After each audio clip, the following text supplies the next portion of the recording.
ایک انسان کبھی نہیں چاہتا کہ وہ مر جائے مگر وہ مر جاتا ہے۔ ایک انسان کبھی نہیں چاہتا کہ وہ بوڑھا ہو مگر وہ بوڑھا ہو جاتا ہے۔ ایک انسان کبھی نہیں چاہتا کہ اس کے بال سفید ہوں مگر ہو جاتے ہیں۔ ایک انسان یہ چیز کبھی نہیں چاہتا کہ وہ بالوں کو اور اپنے بڑھاپے کو روکنے کی کوشش کرے مگر وہ ہو جاتا ہے۔ وہ پھر سے کلف لگاتا ہے، پھر سے اس کو بلیک کرتا ہے، لیکن پھر سے وہ وائٹ ہو جاتے ہیں۔ وہ نہیں چاہتا انسان کہ وہ بیمار ہو مگر اسے شدید بیماریاں گھیر لیتی ہیں۔ وہ نہیں چاہتا کہ اس پر پریشانی آئے مگر اس کی زندگی میں تکلیفیں مصیبتیں آ جاتی ہیں۔ ایک انسان کبھی نہیں چاہتا کہ اس کی زندگی میں کوئی بھی ایسا کام ہو جس کی وجہ سے اس کی جو ابھی کی زندگی ہے وہ بے سکون ہو، کیونکہ وہ چاہتا ہے کہ وہ اس دنیا میں ایسی زندگی گزارے جو بالکل پرفیکٹ ہو۔ لیکن یہ دنیا کیونکہ اللہ کی ہے، یہاں پر وہ ہوگا جو اللہ چاہتے ہیں، یہاں پر وہ نہیں ہو سکتا جو انسان چاہتا ہے، کیونکہ انسان چاہتا ہے وہ کبھی بیمار نہ ہو، کبھی بوڑھا نہ ہو، کبھی اسے موت نہ آئے، کبھی اسے کوئی تکلیف نہ آئے، وہ ہمیشہ یہاں پر قائم دائم رہے اور سب سے امیر ہو اور سب پر حاکم ہو اور سب پر اس کی قدرت ہو۔ تو نعوذ باللہ، اللہ معاف کرے، وہ تو اپنے آپ کو خدا بنانا چاہتا ہے۔ تو ایک خدا کے ہوتے ہوئے دوسرا خدا کیسے بن سکتا ہے؟ اللہ کے ہوتے ہوئے دوسرا کیسے آ سکتا ہے؟ نہیں ہو سکتا نا۔ اس لیے جو دنیا ہے یہ اللہ کی ہے، یہاں پر وہ ہوگا جو اللہ چاہتے ہیں، یہاں پر وہ نہیں ہو سکتا جو انسان چاہتے ہیں۔ آپ صلی اللہ علیہ وسلم معراج پر جا رہے تو آپ صلی اللہ علیہ وسلم نے دیکھا کہ کچھ چیزیں آسمان کی طرف جا رہے ہیں اور کچھ ہیں نیچے آ رہی ہیں۔ تو آپ نے حضرت جبرائیل علیہ السلام سے پوچھا کہ اے جبرائیل، یہ کیا ہے؟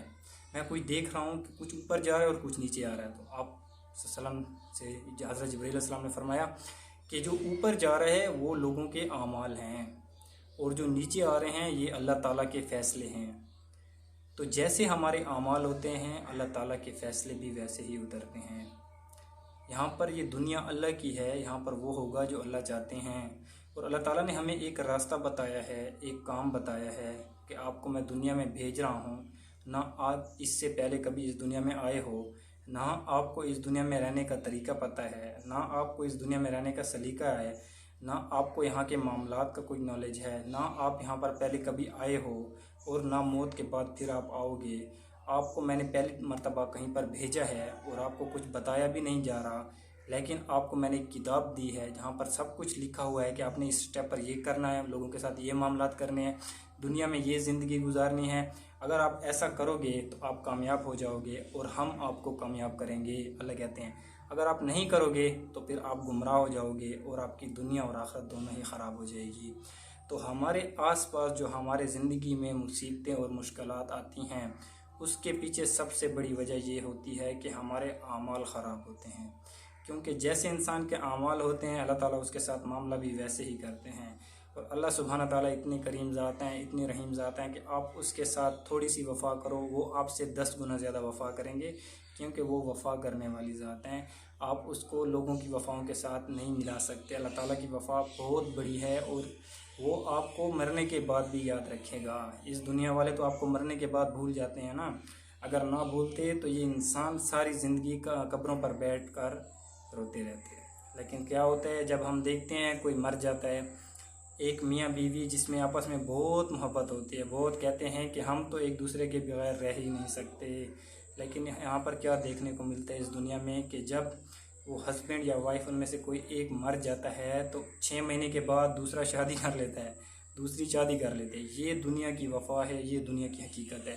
اس کو انسان جتنی جلدی سمجھ لے اور اپنے خالق کے سامنے سر تسلیم کر لے اور اپنے رب کو منا لے اور ان احکامات پر عمل کرے جو اللہ نے اس دنیا میں اس کو کہا ہے کہ آپ نے مانے ہیں، تو اس کی دنیا اور آخرت دونوں ہی بہتر ہو جاتی ہیں۔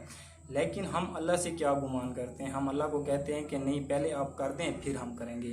تو ایک بچہ ہے شیطانیاں کر رہا ہے، وہ اللہ کہتا ہے کہ نہیں تو مجھے اور اچھی اچھی چیزیں دے دے، ٹھیک ہے پھر میں ٹھیک ہو جاؤں گا، تو وہ تو اور بگڑ جائے گا نا، ابھی چھوٹی چیزوں پر بھی وہ شکر نہیں کر رہا۔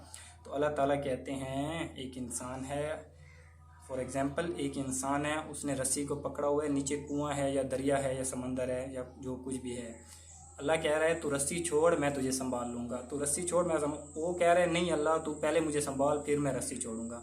تو اللہ پر یقین رکھیں، اللہ پر توکل رکھیں۔